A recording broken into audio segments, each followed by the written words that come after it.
teman-teman sekalian. Untuk membahas pemikiran ini, sebenarnya kita akan mencoba untuk membahasnya dari salah seorang pemikir yang sangat terkenal, yaitu Andrew Finback. Dia adalah seorang filsuf ya dan sosial politik yang terkenal. Dan teman-teman sekalian, Selamat datang di channel Dialektika. Dialog kita bersama. Sebelum lanjut, jangan lupa like, komen, dan share video ini. Selamat menonton, semoga bermanfaat.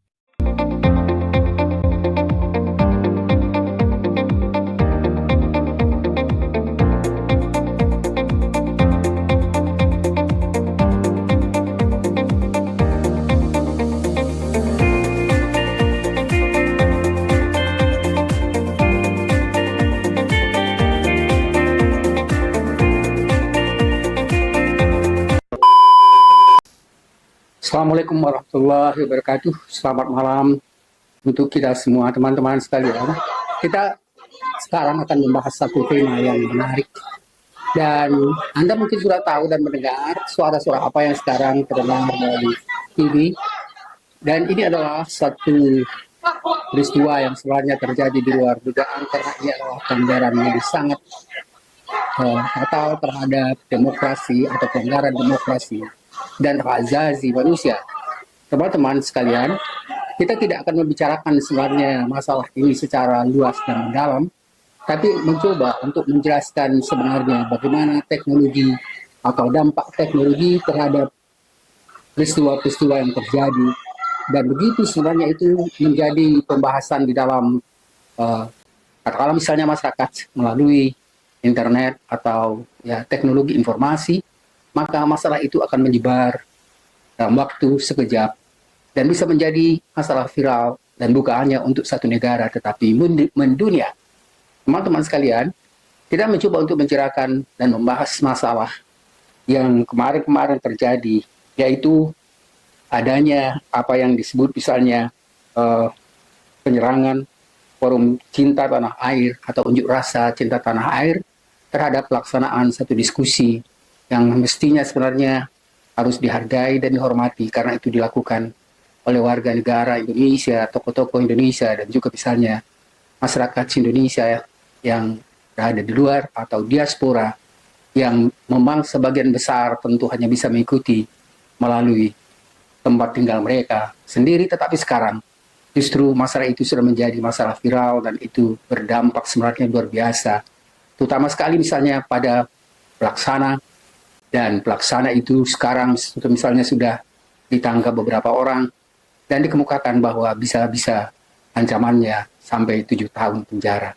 Teman-teman, ini adalah suatu peristiwa yang memilukan dan mungkin tidak diduga sama sekali oleh teman-teman yang dibayar hanya untuk misalnya mengikuti ya katakanlah misalnya kepentingan seseorang, dan sampai sekarang kelihatannya masih ada tetap upaya untuk bisa melindungi ya otak di belakang peristiwa itu.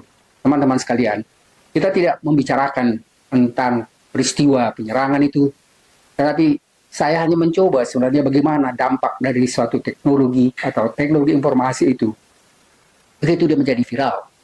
Teman-teman sekalian, untuk membahas ini sebenarnya sebelumnya kita sudah membicarakan tentang permasalahan misalnya dampak teknologi informasi itu. Tapi ini lebih sebenarnya pada dampak bagaimana misalnya teknologi informasi itu bisa menimbulkan atau menyebabkan masalah yang bisa berdampak dengan seketika orang menjadi terkenal dan dikenal dengan katakan misalnya dengan baik, termasuk terkenal, tetapi juga misalnya bisa terkenal tapi bukan dalam pengertian baik tetapi dalam bentuk dimensi yang berbeda, yaitu misalnya dalam bentuk yang tidak diinginkan atau katakanlah misalnya yang berdampak buruk. Teman-teman sekalian, untuk membahas pemikiran ini, sebenarnya kita akan mencoba untuk membahasnya dari salah seorang pemikir yang sangat terkenal, yaitu Andrew Finback. Dia adalah seorang filsuf ya dan sosial politik yang terkenal.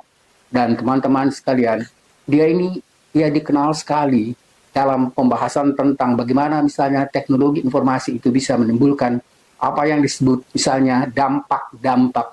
Bisa misalnya dalam pemikiran kita awalnya tidak akan terjadi seperti itu, tetapi bisa berdampak positif atau negatif. Teman-teman sekalian, Andre Firbeck ini sebenarnya seorang profesor dan dia lahir pada tahun 1943. Dia banyak sekali menulis tentang bagaimana teknologi membentuk masyarakat, serta bagaimana masyarakat dapat terlibat secara aktif dalam pengembangan teknologi untuk mencapai perubahan sosial yang lebih baik. Dan teman-teman sekalian, Firbeck juga terpengaruh oleh pemikiran beberapa tokoh yang sebelumnya. Salah satu di antaranya adalah yang kita bahas waktu kita membicarakan tentang generasi pertama masa Frankfurt, yaitu adalah Herbert Marcuse. Dan Herbert Marcuse ini sebenarnya kan menjelaskan tentang permasalahan apa yang disebut dengan ya masalah dunia, dan dia lebih menekankan adanya satu bentuk ya dominasi. Dan sekarang kita melihat bahwa ada sebenarnya pengaruh yang sangat luar biasa dari teknologi informasi itu. Teman-teman sekalian, jadi kita mengatakan bahwa ya Firbeck ini dia adalah salah seorang profesor ya, dan kemudian dia mengajar di Universitas Simon Fraser University di Kanada dan menjadi salah satu pemikir terkemuka dalam bidang teknologi dan filsafat atau pengaruh filsafat itu dengan bersifat kritis. Teman-teman sekalian, Andre Firbeck ini seorang filsuf teknologi yang terkenal melalui kontribusinya dalam mengembangkan teori yang sangat kritis terhadap teknologi informasi itu. Teman-teman sekalian, dia bukan berarti tidak mendukung sebenarnya perkembangan teknologi informasi, tapi mengingatkan kita bahwa teknologi itu berdampak, bisa positif dan bisa negatif. Tentunya yang kita harapkan itu adalah bagaimana misalnya satu yang kita misalnya terlibat pada teknologi itu, yang kita harapkan adalah dampaknya yang bersifat positif. Teman-teman sekalian, kalau kita lihat sekarang misalnya di negara kita ini, terutama sekali misalnya di Indonesia, ya, kalau awalnya misalnya ada dampak yang sangat positif yang diperoleh oleh Jokowi pada paling tidak generasi pertamanya, waktu era pertama dari presiden, tapi yang kedua ini apalagi menjelang akhir, itu bertolak belakang sekali, dan itu perubahannya, ya sebenarnya perubahan yang sangat luar biasa, dan bukan dalam arti yang positif bagi Jokowi, tetapi sangat negatif. Teman-teman sekalian, ini adalah kesalahan dari kebijakan yang tidak terpikirkan sebelumnya, dan sekarang misalnya masyarakat sudah selalu mengatakan dan menuntut supaya ya presiden setelah pensiun itu setelah habis masa jabatannya untuk diadili. Dan saya pikir ini adalah masalah yang juga sebenarnya berkaitan dengan apa yang kita sebut tadi, dengan dampak teknologi yang bisa mengangkat seseorang seperti ya menjulang tinggi dan tiba-tiba misalnya jatuh terjerembab. Teman-teman sekalian, kita sekarang misalnya sudah mencoba untuk memberikan pemahaman bahwa harus benar-benar hati-hati ketika misalnya mencoba untuk menggunakan teknologi informasi itu, dan bagaimana misalnya penggunaan teknologi informasi itu bisa kita gunakan untuk hal-hal yang lebih positif, yang lebih baik, sehingga akhirnya teknologi lebih berperan dalam kehidupan sosial, dan bagaimana misalnya kita dapat mengubah dari pengaruh-pengaruh teknologi itu untuk mencapai lebih pada kebebasan, penghargaan pada demokrasi, penghargaan pada hak azazi manusia, dan itu tentu akan memberikan pengaruh yang positif untuk yang melakukannya. Teman-teman sekalian, dalam buku teknologi yang berjudul Technology, A Critical Theory Revised pada tahun ini terbitnya 2002, Andre Firbeck mengeksplorasi peran teknologi dalam masyarakat modern dan pendekatan teori teknologi bukan hanya sifatnya misalnya, dan dia mengatakan teknologi itu bukan hanya bersifat netral, tapi ya teknologi itu memiliki pengaruh dan itu sangat tergantung pada fungsi sosial yang kita lakukan.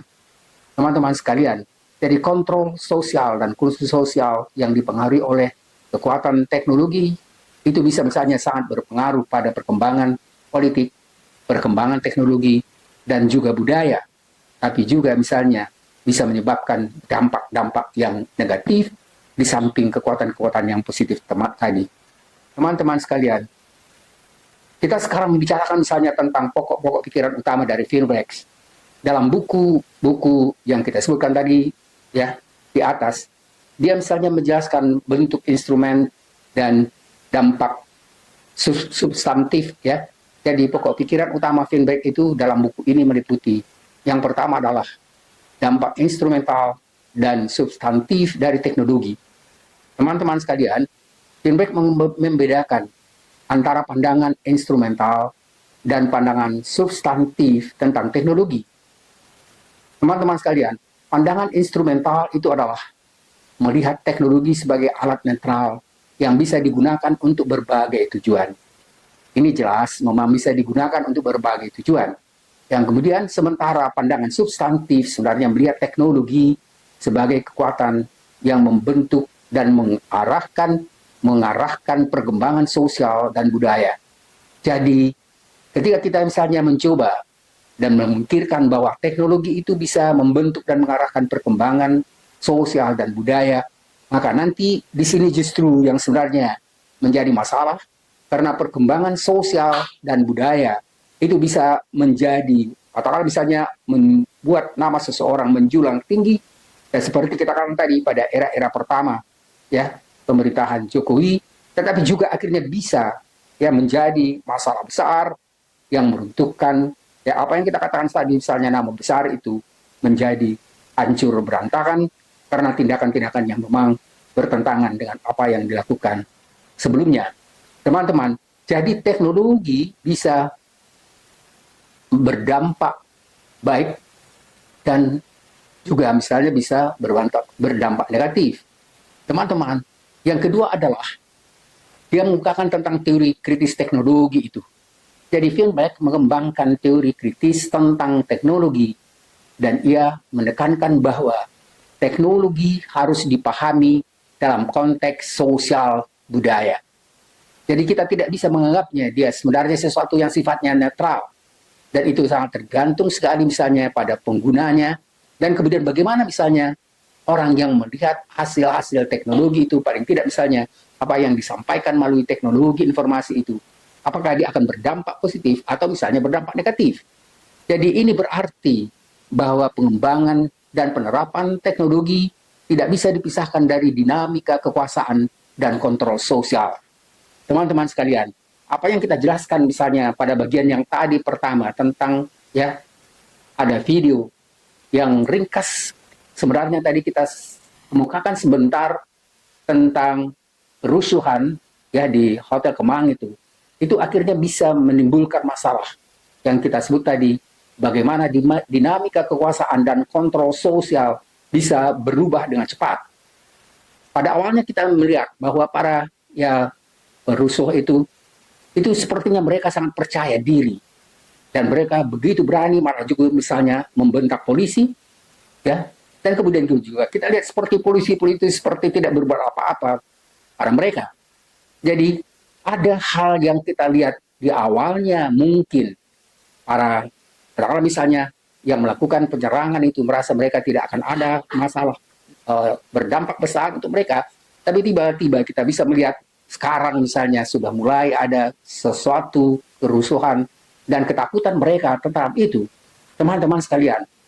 Jadi kalau misalnya coba bayangkan kalau ada di antara mereka misalnya 7 tahun ya ditahan karena itu, dan kemudian mereka misalnya sampai sekarang tidak mau menyatakan siapa otak di belakang itu, yang diharapkan misalnya oleh Prof. Mahfud MD supaya dijelaskan dengan baik, karena itu yang paling penting dan itu mestinya yang lebih bertanggung jawab. Seandainya misalnya memang tetap dikemukakan dalam bentuk rahasia siapa yang otak di belakangnya, masalahnya coba Anda bayangkan orang-orang yang ya mengerjakan apa yang diusulkan oleh otaknya itu justru dia aman, dan kemudian apakah mungkin ya dia bisa memberikan misalnya bantuan beberapa tahun untuk keluarga yang ditahan itu. Teman-teman sekalian, ini adalah masalah-masalah sosial dan kekuasaan yang sangat berpengaruh ketika misalnya tidak dipikirkan satu kegiatan dan apa dampak sosial, budaya, dan politiknya. Teknologi mencerminkan dan memperkuat struktur kekuasaan yang ada, tetapi juga bisa kita jadikan sebagai sarana untuk perubahan sosial jika dilakukan secara baik dan secara kritis. Teman-teman sekalian, jadi ketika misalnya kita melihat ada dua posisi yang berbeda, yang satu misalnya mencoba untuk melakukan perubahan dalam kondisi yang lebih baik, dan di sisi lain ada yang mencoba misalnya mempertahan kekuasaannya walaupun dengan cara bagaimana, itu adalah akan menimbulkan satu permasalahan. Dan itu kan seperti perang yang menentukan akhirnya nanti siapa yang dianggap keluar sebagai pemenang dan siapa yang menjadi, katakanlah misalnya, yang gagal dalam upaya untuk merebut nama baik atau kekuasaan. Teman-teman sekalian, yang ketiga adalah Feinberg mengatakan demokratisasi teknologi. Yang dimaksud dengan demokratisasi teknologi adalah satu kontribusi penting Feinberg adalah mengukakan gagasan tentang demokratisasi teknologi. Ia berpendapat bahwa masyarakat harus lebih terlibat dalam keputusan sosial dan politik. Dan kebutuhan sosial politik ini kan itu berkaitan dengan bagaimana misalnya teknologi digunakan untuk mendukung pandamanan sosial politik tadi. Teman-teman sekalian, ini melibatkan sebenarnya proses yang memungkinkan berbagai kelompok dalam masyarakat memiliki suara, dan bagaimana mereka misalnya menggunakan teknologi itu, dan bagaimana teknologi itu dikembangkan dan digunakan. Teman-teman sekalian, sekarang justru itu yang sebenarnya hampir tidak ada, karena akhirnya mungkin yang lebih berpengaruh pada, katakan misalnya pemilik teknologi informasi itu adalah lebih bekerja sama dengan penguasa dan tidak begitu memikirkan sebenarnya bagaimana kepentingan rakyat, atau tidak membutuhkan partisipasi masyarakat untuk bisa mengembangkan acara-acara yang mereka lakukan. Jadi bukan hanya sifatnya mestinya elit teknokratis atau korporasi besar itu juga mestinya harus juga mempertimbangkan hal-hal yang lebih baik misalnya untuk masyarakat dan negara. Teman-teman sekalian, yang keempat yang dikemukakan oleh Feinberg adalah revisi terhadap teori modernitas. Feinberg sebenarnya melihat bahwa ada perlu sekali misalnya dilakukan suatu perbaikan terhadap pandangan-pandangan modernitas, dan Feinberg juga mengkaji kembali konsep-konsep dalam teori modernitas itu. Seperti yang dikemukakan oleh Habermas misalnya, dan juga Herbert Marcuse, bagaimana untuk mengemukakan dan menekankan bahwa teknologi itu memiliki peran penting dalam membentuk pengalaman modernitas. Teman-teman sekalian, jadi teknologi itu bisa sebenarnya membantu supaya masyarakat lebih bersifat positif dan berupaya untuk menghilangkan hal-hal yang negatif yang kemudian tidak disadari justru akan menjadi hal-hal yang negatif, apalagi kalau misalnya yang disuarakan, yang didukung selama ini ternyata akhirnya tidak memberikan hal yang positif bagi masyarakat, tetapi justru sebenarnya menimbulkan hal yang negatif. Dan sekarang ini sebenarnya yang dialami oleh para, katakanlah misalnya paling tidak presiden dan para pendukungnya. Teman-teman sekalian, yang berikutnya di sini dikatakan bahwa Feinberg juga menunjukkan bahwa teknologi dapat dibentuk ulang oleh masyarakat untuk tujuan-tujuan yang lebih demokratis dan manusiawi. Teman-teman sekalian, pengalaman yang kemarin-kemarin ini adalah hal dan pelajaran yang sangat penting, bukan hanya bagi masyarakat, tetapi terutama sekali pada penguasa dan para misalnya juga misalnya yang selama ini pendukung penguasa yang sekarang kita lihat bahwa mereka sendiri pun yang selama ini membabi buta untuk bisa mendukung itu, semuanya sekarang mulai diam dan tidak berani untuk misalnya mengatakan pendapatnya, karena yang coba kemarin itu dalam bentuk kerusuhan di hotel Kemang itu justru sudah mengalami kegagalan total. Teman-teman sekalian, yang kelima, Feinberg mengatakan teknologi dan emansipasi. Hal yang sangat positif yang sebenarnya dikemukakan oleh Feinberg itu bagaimana misalnya teknologi itu bisa dilakukan untuk meningkatkan harkat martabat kemanusiaan atau emansipasi. Istilah-istilah emansipasi ini sebenarnya sering sekali digunakan misalnya oleh tokoh feminis atau gender. Tetapi sebenarnya yang dimaksud dengan emansipasi itu mempunyai makna yang lebih luas. Jadi ketika misalnya kita mencoba atau katakanlah misalnya teknologi mencoba untuk meningkatkan bagaimana pelaksanaan demokrasi supaya lebih bagus, bagaimana misalnya hak azazi itu dihargai, bagaimana misalnya ya tidak terjadi atau dibiarkan misalnya ya korupsi yang merajalela. Itu adalah bentuk-bentuk yang sifatnya sebenarnya bisa kita sebut sebagai emansipasi. Finberg percaya bahwa teknologi dapat digunakan sebagai alat untuk memansipasi, tetapi ini juga memerlukan kesadaran kritis tentang bagaimana teknologi itu digunakan. Teman-teman sekalian, jadi bagaimana misalnya teknologi digunakan dan dikendalikan dan diarahkan.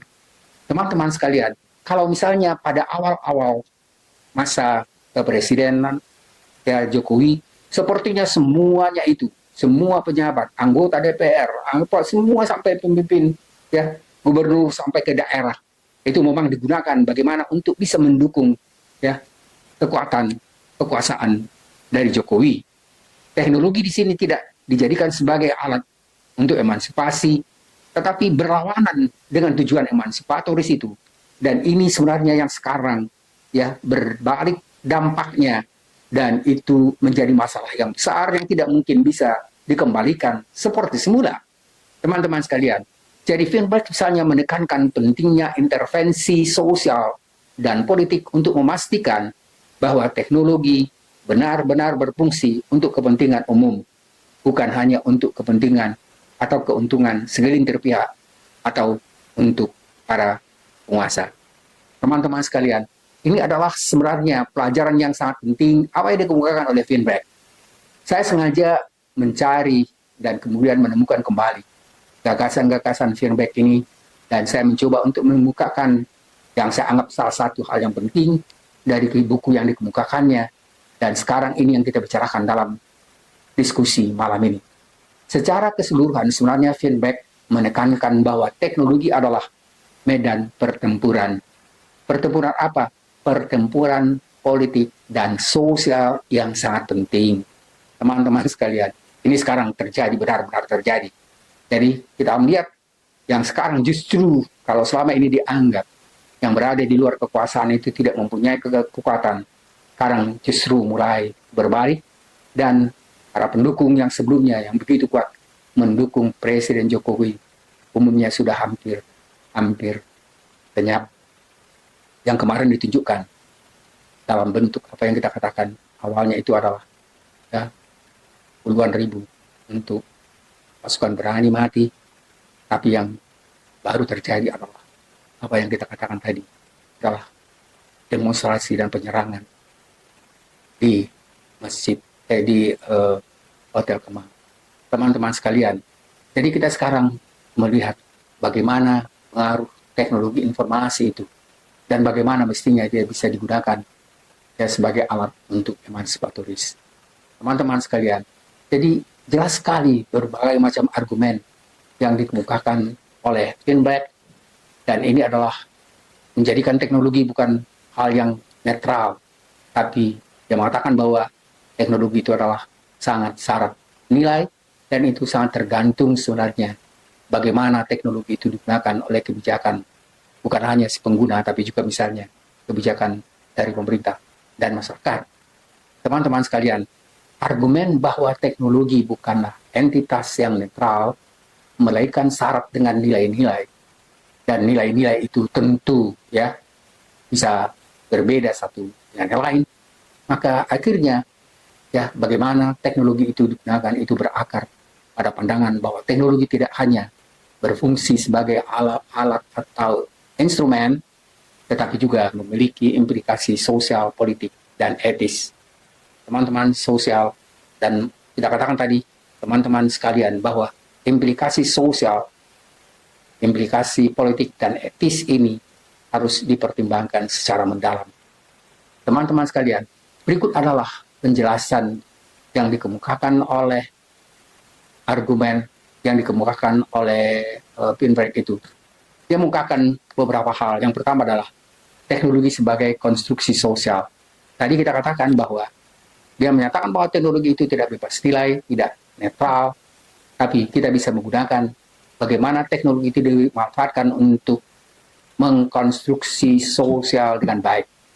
Jadi teknologi diciptakan dan dikembangkan dan diterapkan oleh manusia yang berada dalam konteks sosial tertentu. Teman-teman sekalian, ini biasanya sangat terkait dengan ideologi dan kepentingan pemilik modal atau pemilik perusahaan itu. Teman-teman, proses ini dipengaruhi oleh nilai-nilai dan kepentingan serta tujuan dari individu atau kelompok-kelompok yang menciptakannya. Teman-teman, sebagai contoh, teknologi militer dikembangkan dengan tujuan dan nilai-nilai tertentu seperti misalnya bagaimana mempertahankan kekuasaan, bagaimana mewujudkan keamanan, sementara teknologi medis dimungkinkan dan menginginkan bagaimana misalnya teknologi itu digunakan untuk kemajuan kesehatan masyarakat. Perbedaan dari dua contoh ini saja, bahwa dari lingkungan masyarakat pun, di lingkungan profesi yang berbeda pun, mereka menginginkan tentu ada hal-hal yang mereka inginkan dari kelompok dan kepentingan mereka sendiri. Tetapi yang terbaik adalah bagaimana misalnya teknologi itu digunakan untuk tujuan kepentingan bersama. Teman-teman sekalian, yang kedua adalah bagaimana misalnya teknologi bisa dijadikan sebagai pembentukan dan penguatan struktur sosial. Jadi kalau misalnya dikatakan bahwa teknologi tadi dikatakan atau digunakan untuk penguatan dan pembentukan struktur sosial, kita sebenarnya harus menjadikannya itu sebenarnya bagaimana teknologi digunakan untuk memperkuat nilai-nilai, misalnya ketuhanan nasional, keadilan sosial, demokrasi, hak azazi, dan segala macamnya, misalnya mencoba untuk menciptakan kesejahteraan dan kesetaraan dalam masyarakat. Jadi pembentukan pengetahuan di sini maksudnya adalah sesuai dengan asas-asas ideologi negara. Kalau kita melakukan di luar itu, mestinya itu sebenarnya harus benar-benar dilakukan untuk bagaimana mengembalikan supaya semua upaya untuk mengembangkan teknologi itu tidak lepas dari kepentingan bersama. Yang berikutnya di sini jelaskan bahwa teknologi tidak hanya sekedar alat untuk digunakan, tetapi juga dapat memperkuat yang tadi kita katakan misalnya teknologi pengawasan seperti ada CCTV, ada perangkat lunak dan pengenalan wajah, dan sering sekali digunakan untuk memperkuat kontrol sosial. Kontrol sosial tidak selalu sebenarnya jelek, tidak selalu jahat, tetapi baik apabila misalnya digunakan juga sesuai dengan aturan. Teman-teman sekalian, kalau misalnya kita sekarang atau katakanlah misalnya di negara-negara yang maju, hampir-hampir saja misalnya kita tidak pernah melihat ada polisi-polisi antri di jalan, apalagi misalnya nunggu-nunggu di jalan itu hanya untuk menunggu mangsa untuk bisa misalnya memperoleh sedikit, katakanlah misalnya sedikit banyak dari hasil pelanggaran orang-orang yang melakukan pelanggaran dalam lewat di jalan itu. Sekarang misalnya tanpa itu pun dengan teknologi CCTV, sebenarnya mereka bisa memahami pelanggaran-pelanggaran itu, dan itu tetap bisa juga dipanggil atau diselesaikan melalui teknologi juga. Teman-teman sekalian, dalam hal ini teknologi mencerminkan dan memperkuat nilai-nilai seperti keamanan dan kontrol sosial, tetapi juga sekaligus mengorbankan nilai-nilai lain, dan tidak, maksud saya tadi, tetapi juga tidak dibenarkan mengorbankan nilai-nilai lain, seperti misalnya tentang nama baik atau privasi dan juga kebebasan individu. Teman-teman sekalian, yang ketiga adalah bagaimana misalnya bias dan kepentingan tertentu itu tidak banyak menguasai teknologi dan dirancang dengan bias-bias kepentingan tertentu untuk kepentingan kelompok-kelompok tertentu pula. Teman-teman sekalian, di sini dijelaskan atau diberikan sebagai pandangan bagaimana misalnya algoritma dalam platform media sosial mungkin dirancang untuk memaksimalkan waktu yang dihabiskan dalam penggunaan platform tersebut. Teman-teman sekalian, yang mencerminkan nilai-nilai dan kepentingan ekonomi perusahaan yang mengembangkannya. daripada nilai-nilai seperti kesejahteraan mental pengguna. Teman-teman sekalian, ini juga sekarang hal yang sangat penting juga tidak perhatikan. Karena apapun dan apa yang kita lakukan misalnya, coba untuk melihat, ya, kita misalnya memerlukan informasi yang baik, yang penting misalnya tentang ilmu pengetahuan, tentang apapun, itu dalam waktu yang singkat langsung saja misalnya yang muncul adalah iklan-iklan dari berbagai macam perusahaan. Teman-teman, terlalu dominan bagaimana misalnya kita lihat sekarang iklan-iklan itu. Saya pikir banyak sekali yang merasa terganggu. Dan kita sangat terganggu sekali sebenarnya ketika kita misalnya memberikan kuliah. Dan waktu kuliah itu sebentar-sebentar muncul ya telepon, muncul iklan yang misalnya yang membuat kita sebenarnya merasa sangat terganggu. Jadi teman-teman sekalian, di sini sudah dikemukakan juga oleh Denberg bagaimana misalnya penggunaan ya teknologi informasi itu tidak mencerminkan nilai-nilai kepentingan ekonomi perusahaan yang sangat dominan. Teman-teman sekalian, yang berikutnya yang keempat adalah diharapkan bagaimana misalnya implikasi etis dan politik itu bisa menjadi pertimbangan penting bagi ya pemilik teknologi informasi. Setiap teknologi membawa serta implikasi etis dan politik yang terkait dengan bagaimana teknologi tersebut digunakan. Misalnya, teknologi energi nuklir dapat digunakan untuk menghasilkan listrik dan dengan nilai-nilai yang lebih efisien, tapi mungkin juga ada dampak di luar ya keuntungan itu.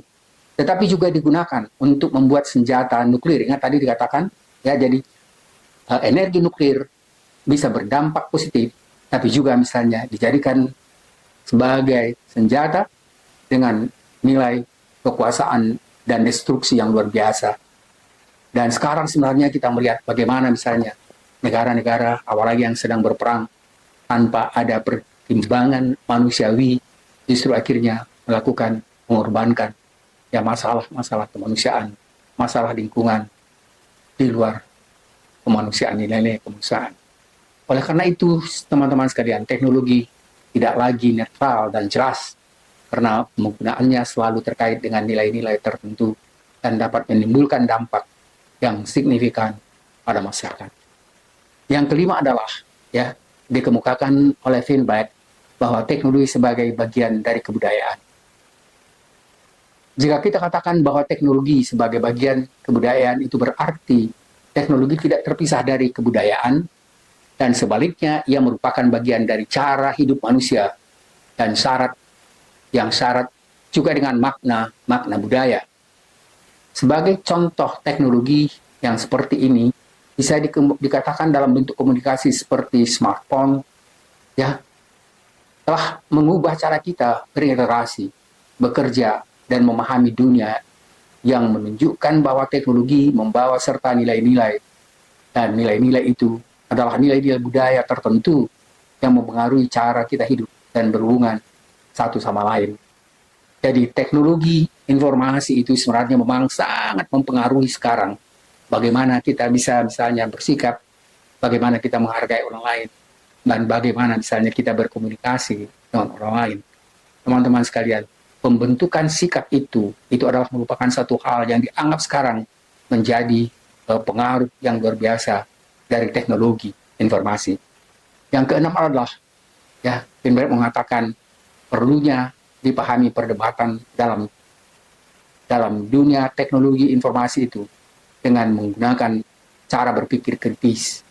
Jadi teori kritis para pemikir dalam tradisi kritis ini seperti Andrew Finback dan lain-lain, mereka menekankan bahwa teknologi sering sekali mencerminkan dan memperkuat ketidakadilan sosial yang ada. Teman-teman sekalian, ini hal-hal yang memang salah satu yang kita hadapi sekarang, dan mereka berpendapat bahwa teknologi harus dilihat sebagai bagian dari perjuangan dan perjuangan sosial, perjuangan politik, di mana nilai-nilai yang mendasari desain dan penggunaannya harus dikritisi dan jika perlu diubah untuk melalui tujuan-tujuan yang lebih adil dan lebih manusiawi. Secara keseluruhan, argumen ini menyatakan bahwa teknologi tidak bisa dianggap netral karena selalu dipengaruhi oleh konteks sosial, politik, dan budaya di mana ia diciptakan dan digunakan. Teman-teman sekalian, oleh karena itu sebenarnya Steinbeck menekankan perlunya memahami dan mengkritisi penerapan teknologi nilai dan dengan nilai-nilai yang melekat pada teknologi itu. Itu menjadi hal penting untuk memastikan bahwa teknologi berfungsi untuk kepentingan dan lebih luas adalah bagaimana teknologi itu bisa dijadikan untuk membentuk sikap adil dalam masyarakat. Jelas apa yang dimaksud dengan pandangan-pandangan instrumental dan substantif tentang teknologi yang dikemukakan oleh Steinbeck bagian atas, dan sekarang misalnya kita bisa katakan bahwa pandangan instrumental dan substantif tentang teknologi itu adalah dua pendekatan yang utama yang digunakan untuk memahami peran dan dampak teknologi dalam masyarakat. Berikut adalah penjelasan dari kedua pandangan tersebut, dan ini memang bagian-bagian menutup, dan ini adalah bentuk hal yang sangat penting kita pahami sebagai model-model simpulan dari apa yang dikemukakan oleh Steinbeck dalam bukunya itu. Yang pertama adalah pandangan instrumental tentang teknologi. Pandangan ini atau pandangan instrumental melihat teknologi sebagai alat atau instrumen yang netral, yang dirancang untuk mencapai tujuan tertentu. Jadi menuntut pandangan ini, ya, teknologi tidak memiliki nilai-nilai moral atau sosial yang melekat, dan yang dipentingkan adalah nilai-nilai tersebut ditentukan oleh bagaimana misalnya teknologi itu digunakan terutama sekali untuk kepentingan tertentu. Dalam konteks ini, teknologi dianggap sebagai sarana yang dapat digunakan untuk berbagai tujuan, baik yang sifatnya positif maupun negatif. Teman-teman sekalian, ini sangat tergantung pada niat dan keputusan si pengguna.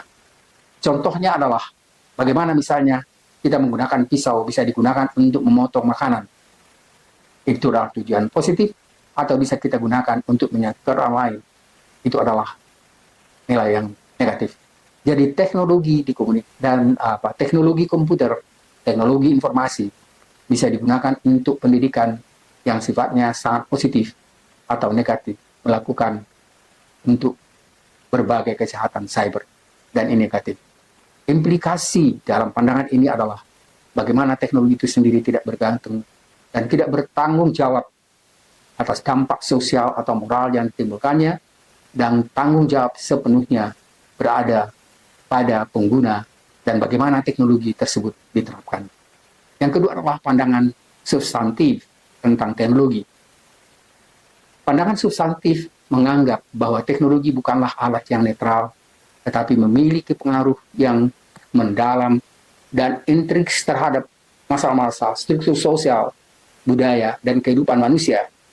Menurut pandangan ini, teknologi tidak hanya dipengaruhi oleh nilai dan niat. Teknologi tidak hanya dapat dipengaruhi oleh niat, tapi juga oleh pengguna. Oleh karena itu, teknologi juga memiliki logika dan dinamika sendiri yang bisa mengubah dan membentuk masyarakat. Contohnya di sini adalah bagaimana perkembangan teknologi industri seperti mesin uap. Dan mesin uap itu bukan hanya mempermudah produksi, tetapi juga mengubah secara fundamental struktur ekonomi dan sosial dengan menciptakan masyarakat industri dan urbanisasi, dan sekarang justru teknologi informasi menimbulkan masyarakat yang berbeda lagi, tujuan dan kepentingan berbeda lagi dengan era teknologi informasi atau industri. Berikutnya adalah teknologi informasi dan komunikasi seperti internet tidak hanya memfasilitasi komunikasi, tetapi juga mengubah cara orang berintegrasi, bekerja, dan memahami dunia. Implikasi dari pandangan ini adalah, dalam pandangan substansif, teknologi dilihat sebagai kekuatan yang memiliki dampak yang melekat pada masyarakat terlepas dari niat penggunanya. Teknologi dapat mengarahkan perkembangan sosial dan budaya ke arah tertentu, dan sering sekali tanpa disadari atau diinginkan oleh masyarakat. Perbedaan kedua ini, ya, dapat kita lihat misalnya dalam bentuk apakah netralitas teknologi itu merupakan satu pandangan yang penting dan teknologi dianggap netral hanya menjadi baik atau buruk tergantung pada cara pandang penggunanya. Pandangan substantif ini, ya, teknologi dianggap memiliki sifat yang tidak netral karena membawa nilai-nilai dan logika yang mempengaruhi dan mengubah masyarakat. Yang berikutnya adalah bagaimana misalnya teknologi berperan dan pandangan instrumental ini, misalnya pada pandangan instrumental, penggunaan teknologi memiliki kendali penuh dan harus dibatasi dan harus, ya, bertanggung jawab atas dampak yang ditimbulkannya. Pandangan substantif teknologi adalah memiliki pengaruh yang tersendiri yang dapat membatasi atau membentuk pilihan-pilihan dan tindakan pengguna. Teman-teman sekalian, yang terakhir adalah dampak sosial dari pandangan instrumental ini dapat digunakan sebagai tergantung pada konteks dan implikasi spesifiknya. Pandangan substantif ini bisa berdampak sosial yang lebih luas dan mendasar yang dapat mengubah struktur sosial dan budaya yang berakibat pada pengendalian teknologi dan pandangan instrumental. Teknologi bisa digunakan dan bisa dikendalikan ke arah sepenuhnya sesuai dengan keinginan manusia. Teman-teman sekalian, ini adalah salah satu pandangan-pandangan yang dikemukakan oleh, ya, Andre Vinobek, dan dia termasuk tadi kita katakan adalah salah seorang profesor yang sebenarnya sangat kritis terhadap penerapan teknologi itu, dan dia selalu membedakan antara bagaimana misalnya teknologi itu harus digunakan lebih bermanfaat, lebih melakukan bentuk apa yang kita sebut tadi, misalnya upaya untuk memperbaiki kondisi, dan pandangan ini misalnya merupakan hal yang sangat penting yang diharapkan oleh Andre Vinobek. Pandangan ini memberikan wawasan yang berbeda tentang bagaimana kita misalnya memahami dan berintegrasi dengan teknologi dalam kehidupan sehari-hari. Teman-teman sekalian, ini seperti sebenarnya nasihat yang diberikan oleh Andre Vinobek. Bagaimana misalnya kita sekarang berada pada era teknologi komunikasi dan tidak bisa keluar dari kondisi itu. Dan yang paling penting adalah bukan hanya misalnya pengguna atau pemilik teknologi itu, tetapi kita sendiri harus sadar dan mencoba untuk memilih apa yang kita anggap itu lebih positif bagi kita dan masyarakat, dan mencoba menghindari misalnya dampak-dampak negatif dengan tidak mengikuti apa-apa yang kita anggap memang tidak begitu positif untuk kemanusiaan dan harkat kemanusiaan. Terima kasih teman-teman sekalian. Mudah-mudahan ada manfaatnya. Dan sekali lagi saya ucapkan terima kasih. Selamat malam. Assalamualaikum warahmatullahi wabarakatuh.